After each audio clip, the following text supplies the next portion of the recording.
Bonjour à tous, j'espère que vous allez bien. Je reviens vers vous pour une vidéo lecture de livres. J'ai lu, j'en suis pas peu fière parce que c'est quand même un livre qu'il faut lire jusqu'au bout, le livre Signe de Anne Tufigo qui est médium.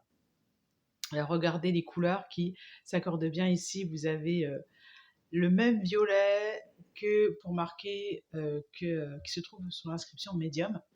Alors, bon, déjà, j'avais regardé l'interview Lilou Massé clairement pour prendre ce livre-là. Je fais confiance à Lilou et puis surtout, je me suis fait confiance, c'est-à-dire que c'est une enseignante, une ancienne enseignante, enfin, c'est une enseignante. Donc, ça m'a parlé tout de suite parce que je pensais qu'elle parlerait justement de l'enseignement et de la médiumnité, le lien entre les deux. Et c'est pas tout à fait ça le livre. Donc, il suffit parfois d'un signe pour croire en l'existence du monde invisible.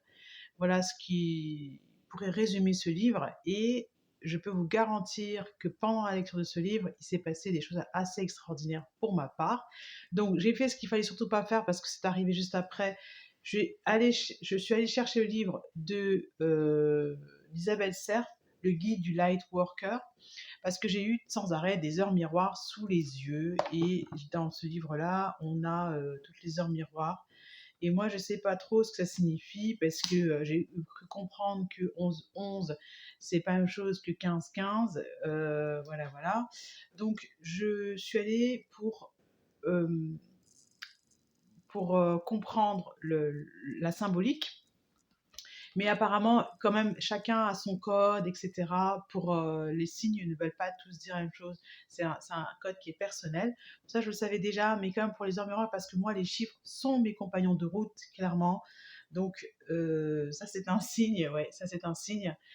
Et j'ai du mal à, comment dire, avec le monde invisible, encore malgré tout le cheminement, tout ce que j'ai fait déjà.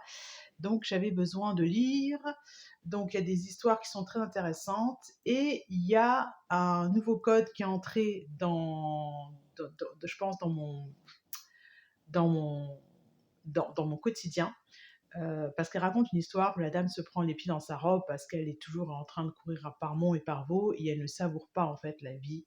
Et moi, ça m'est arrivé 2 fois là depuis que je lis le livre et ça m'a fait penser à ça. Donc je pense qu'il y a aussi moyen de s'approprier de nouveaux codes. Donc ça, c'est déjà génial en soi.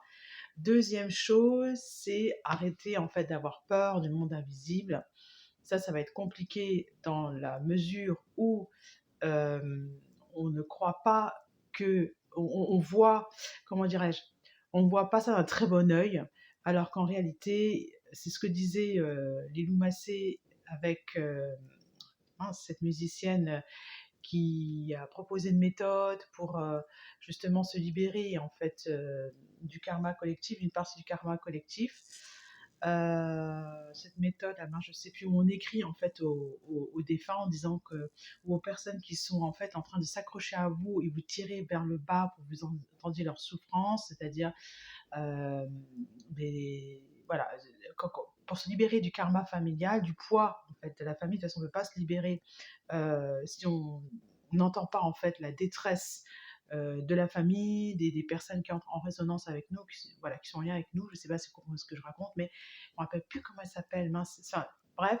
Et moi, je le faisais, mais en pestant et surtout en pas forcément de manière bienveillante et douce et dans la gratitude, puisque j'avais encore besoin qu'on me répète que c'était aussi une libération pour moi, parce que de toute façon, je ne pourrais pas me défaire puisque le monde invisible cohabite avec le monde visible. Voilà. Et franchement, je vous suggère, même si c'est très long et parfois c'est pas très marrant parce que on a quelques larmes, je sais qu'il faut pas s'impliquer émotionnellement dans les histoires des uns et des autres, que ça appartient à chacun, mais quand même, c'est parfois, c'est pas facile du tout. Et je sais plus ce que je disais. Oui, il faut bien le lire jusqu'à la fin. Voilà. Voilà, voilà, voilà.